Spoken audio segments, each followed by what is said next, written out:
पढ़ेंगे। The international film festival of Srinagar का पहला एडिशन आज खत्म हो गया। रूट्स ने इस 2 रोज़ा इवेंट का एहतमाम कराया था। फतेह कदल एंटरटेनमेंट और वोमेद भी इसका हिस्सा रहे। आज इंटरनेशनल और नेटिव कैटेगरीज में अवार्ड्स तकसीम किए गए, जिसमें मकामी फनकारों का जोशो खरोश काबिल-ए-दीद रहा।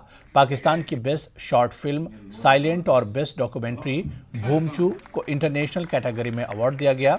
नेटिव कैटेगरी में अय्याश आरिफ की हिदायतकारी में बनी फिल्म हब्बा खातून भी दिखाई गई। शॉर्ट फिल्म में द लिटिल राइडल भी शामिल रही। बेस्ट शॉर्ट फिल्म खलील और बेस्ट डॉक्यूमेंट्री डायमेंशनिंग क्राफ्ट को भी पजीराई मिली।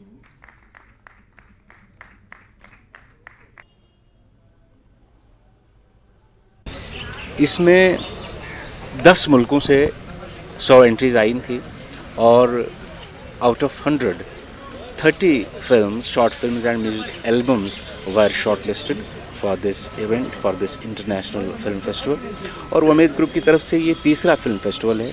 पहले 2 उन्होंने जम्मू में किए और यहाँ पे इन्होंने पहली बार ये इंटरनेशनल फिल्म फेस्टिवल मुनक़िद किया। इसमें फ्रांस की फिल्में थी, जॉर्जिया की फिल्में थी, पाकिस्तान की फिल्में थी। तो मेरी आज यहाँ पे फिल्म स्क्रीनिंग हुई मेरी फिल्म की नख द लास्ट शोल्डर। करीब आधे से ज़्यादा हाल उस फिल्म को देखकर रोया।